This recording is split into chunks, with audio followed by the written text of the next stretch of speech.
Andhra Pradesh mid level health provider community health officers association ఆధ్వర్యంలో జిల్లా collector కార్యాలయం ఎదుట ధర్నా నిర్వహించారు. ఈ సందర్భంగా అసోసియేషన్ నాయకులు ప్రవల్లిక, లింగరాజు మీడియాతో మాట్లాడారు.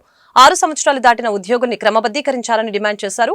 ఇతర ఉద్యోగులతో పాటు ప్రతి నెల ఇంక్రిమెంట్, ఇన్సెంటివ్ ఇవ్వాలని ఈ సందర్భంగా కోరటం జరిగింది. ప్రభుత్వం వెంటనే తమ సమస్యల్ని పరిష్కరించాలని డిమాండ్ చేశారు. ప్రభుత్వం వెంటనే తమ న్యాయమైన డిమాండ్లను పరిష్కరించాలని కోరారు. నా పేరు లింగరాజ్ అండి, గుంటూరు జిల్లా జనరల్ సెక్రటరీ. నేను ఆయుష్మాన్ ఆరోగ్య మంత్రిలో కమ్యూనిటీ హెల్త్ ఆఫీసర్గా జాబ్ చేస్తున్నాను. మా ఆయుష్మాన్ ఆరోగ్య మంత్రి ఎవరైతే 6 సంవత్సరాలు కంప్లీట్ చేస్తున్నారో వాళ్ళందరినీ రెగ్యులర్ చేయాలి. అలాగే ఎన్హెచ్ఎంలో ఉన్న అందరినీ ఇంప్లిమెంట్ చేశారు, మాకు మాత్రం ఇంప్లిమెంట్ చేయలేదు. 3% వెంటనే అమలు చేయాలి. మాకు పెండింగ్ ఇన్సెంటివ్ చాలా 2 నెలల నుంచి ఉన్నాయి, అవి కూడా రిలీజ్ చేయాలి. మాకు వచ్చిన జీతంలో మేము ఆ 24,800 తీసుకునే అద్దెలు కట్టుకుంటున్నాం. మా పరిస్థితి చాలా దారుణంగా ఉంది.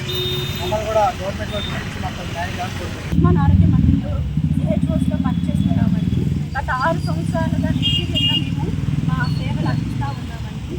ఈవెన్ కోవిడ్ టైంలో కూడా మేము ఎన్నో సేవలు అందించాము. ఎక్కడ స్టాఫ్ని రిక్రూట్ చేసుకున్నప్పటికీ కూడా ఫస్ట్ ప్రప్రథమంగా మమ్మల్ని అక్కడ పోస్ట్ చేశారండి. కోవిడ్ సేవలు అందించాము. అక్కడ ఎక్కడ కూడా మాకు గుర్తింపు లేదు, మేము చేసిన చాలా వాళ్ళు కూడా లేదు. కానీ మేము రూరల్ ఏరియాస్లో మేము ఎన్నో సేవలు అందిస్తున్నామండి.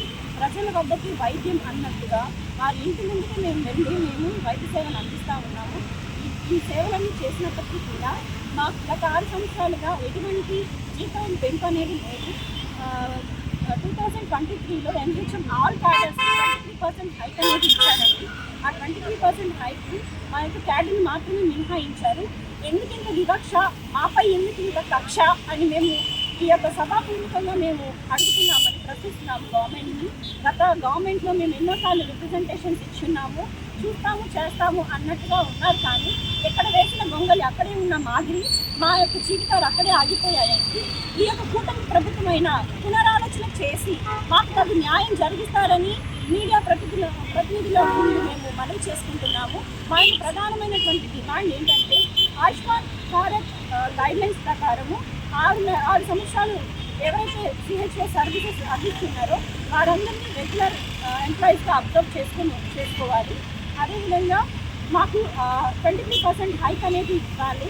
మాకు ఫిక్స్డ్ పే అనేది ఇవ్వాలి. ఇన్సెంటివ్స్ ఇస్తున్నామంటారు కానీ ఎక్కడా కూడా మాకు ఆ ఇన్సెంటివ్స్ అందడం లేదు, టైంకి అందవు. ఆ ఇన్సెంటివ్స్ ఎప్పుడు వస్తాయా అని మేము ఎదురు చూస్తూ ఉండాలి. ఈ లోపు మాకు వచ్చిన 24,000లో మేముంటున్న హౌసెస్ రెంట్ పే చేసుకోవాలి. మేము పనిచేసినటువంటి గవర్నమెంట్ బిల్డింగ్స్ కోసం మా యొక్క వైద్య సేవలు అందించడానికి తీసుకున్నటువంటి బిల్డింగ్స్కి అద్దెలు చెల్లించుకుంటూ, కరెంటు బిల్లులు చెల్లించుకుంటూ మా జీతాలు అక్కడే అయిపోతున్నాయండి.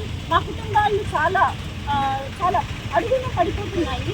మా పిల్లల ఫీజులు పెరుగుతున్నాయి, నిత్యావసర సరుకుల ధరలు పెరుగుతున్నాయి. కానీ మా జీతాలు ఎక్కడా కూడా పెరగడం లేదు. ప్రభుత్వాలు మారుతున్నాయి కానీ ఎక్కడా కూడా మాకు న్యాయం జరగడం లేదు.